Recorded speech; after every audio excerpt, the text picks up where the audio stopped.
Saoirse here. So I'm going to show you how to Facebook proof your account and what happens if you do get deactivated, which is what happened to me without any warning.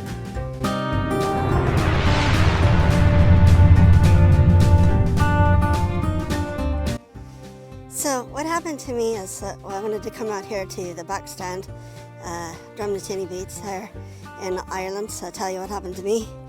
And it could happen to you, it could happen to anyone without any warning, because especially with the double down on that Meta's doing with AI right now, it's like the AI driven enforcement. So even if you're super careful like me, you can still get deactivated after 18 years. There's no loyalty there at all with them, and they even violated their own community standards to do it. So I'm using my notes here so I don't forget anything, so pardon me for that, but there we go. So here's what happened. 2008, I started on Facebook because I had some friends in Sweden that said that if you want to keep in track with your friends and family worldwide, and some of the clients that we had worldwide, that we could do it through Facebook. And it made sense because, you know, if you like somebody or you like something and you were friends with somebody, you know, like friend and like, that was what Facebook was all about, then they would actually show you, you know, what your friends and family and the things you're interested that you liked, you know. But nowadays, it's more like adverts and suggestions, and maybe you might see 2% at the very most of any of your friends or family or the things that you're really interested in. So if you're advertising on there, it's even worse. But anyway, so my rule was nothing political, nothing religious, nothing controversial. And so I was being really careful about, you know, trying to keep up with the community standards and all. And then in 2022, I started a new business. I started one before that, but I started that on Freedom Saoirse International. And then I also included the Travels with Saoirse, which is what I'm doing now full time. So I started those business pages, and then I had a group, Freedom Saoirse International group, and also had the Travels with Saoirse group, and the two business pages. And then I had the book that I wrote, Donegal 90 Challenge, so I had a page on that.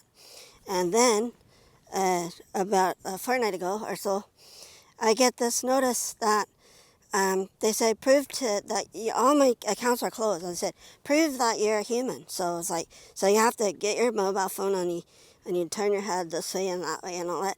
And then supposedly that proves that you're a human. And then they reactivate your account. That's the first warning I ever had in 18 years of anything like this with Facebook. And then 9 days later, the same thing happens again. I think, is this a joke? You know, like that's the only thing that has come up. No emails, no warnings, nothing on the pages. Just, are you human? Prove that you're human, and to log back into your account. And so, like, I think it's not very serious, but so I did the same thing again. But I just kind of rolled my eyes because I was like, I can't believe they're doing this. And then the next thing you know, it's all deactivated. That's your appeal. There's no appeal after that. So, I mean, like, I thought that would be really more professional than that, but they weren't. So, anyway, so they deactivated all of it. And even though I had an admin on some of the pages, they still deactivated that too. So, anyway, that's what happened with me. And, you know, according to their community standards, like, okay, so if you have account integrity issues or something like that, and they want to prove that you're human, then they said that they would give you warnings. You have all these things before they ever deactivate your account. I didn't get any warnings. There's no appeal to this. So they violated their own community standards to deactivate my account. It's like if you were stopped by a traffic cop or a Garda here in Ireland, and they said, I'm right, I stopped. They said, why did you stop me? I was like, well, you broke the law. You violated some law about driving. And so we're going to give you a ticket, and we're going to take away your driver's license and pound your car. I was like, well, what did I do? I was like, oh, I'm not going to tell you that. It's like, you just violated the law, so that's it. No appeal, nothing, you know, there you go. Well, that'd be what it'd be like, you know. Well, that's Facebook for you. Anyway, so here's what you can do to prepare yourself and protect yourself from Facebook deactivating your account. And I did some of these things, and they still did it. So it could still happen to you. It happened to me. It can happen to anyone for no reason, because AI is, you know, super diligent or banjacks or whatever the deal is. But anyway, these steps will help. And the very first thing you can do, and some of these things I wish I had done, but I only did some of them. But bulletproof your account with security so that nobody can hack your account. Now, my account has never been hacked. It was never had any troubles or issues with it before. But if you really want to be spot on with this, you can change your password every now and again, log in and out of all your devices, and log back in. And to be super careful, you can do two-factor authorization, and require that, especially if you have a business page with other admins. You make sure that all your admins have to do the two-factor authentication too. Now, if that doesn't, if you have a passkey, that'd be even better. And I'm not sure, but I think Facebook does passkeys. So anyway, assign a safety net of admins. So even though I had admin on a couple of my stuff, he said that they were deleted. So when they deactivated my account, all that was deleted. But sometimes if you have other people that are admins, they can either catch things that you might not have caught, or they can be still on that page after your personal account maybe was deactivated or something. So anyway, that's it. Then regularly clean house and your business accounts and stuff. Remove people, remove former employees, remove agencies or people that you're working with, and things like that. And then you want to verify your accounts. Now, they're allowing some personal accounts to be verified now, so you can do that. But definitely for your business, you can verify your business account with your tax ID or whatever it is that they need for that. And then also for your web domain verification. So your website, if you have a website and you're linking out to that website, make sure that that's verified too. Because if any of that gets banjacked, then they're going to say suspicious activity and they'll give you warnings and then they'll close your account. That's not what happened to me, but that could happen to you. Then you want to make sure that you have your policy and content hygiene, that you don't violate any of the community standards. You check your dashboard for hidden violations and such. And then also there's a new link limit in Meta for 2026, and maybe I got caught with this or something. But anyway, so if you have a link going to another page and there's something wrong with the link or something, they'll flag you for that. So the best way to do that is put it down in like description or something like that. So I'll have all of this in the description below, so you can read all this and copy it for yourself. And then number 3 is you don't want to have any bait, clickbait stuff, lose weight fast or get money quick or anything like that, because that automatically AI is going to flag that straight away. So don't have any of that language on your business page or anywhere. All right, and then number 4, you back up your payment method. So if you're paying like for adverts or something with Meta, make sure that you got 2 different bank accounts or ways to pay, because if the primary one gets blocked or fails, then and you don't have a secondary one, then that automatically gets flagged for suspicious activity, and they can set you down for that too. So there you go. All right, now we're getting to the part that I've actually had clients ask me about this before, and we were going to do a video a long time ago on this, and I never got around to doing it. Well, now that my Facebook account's been deactivated for no fault of my own, then I'm finally getting around to doing this video. But this is the part that you want to move away from social media and dependence on them, because see, they can shut you down whenever they feel like it, and it doesn't matter which, in my case it was Facebook, but it could be anything.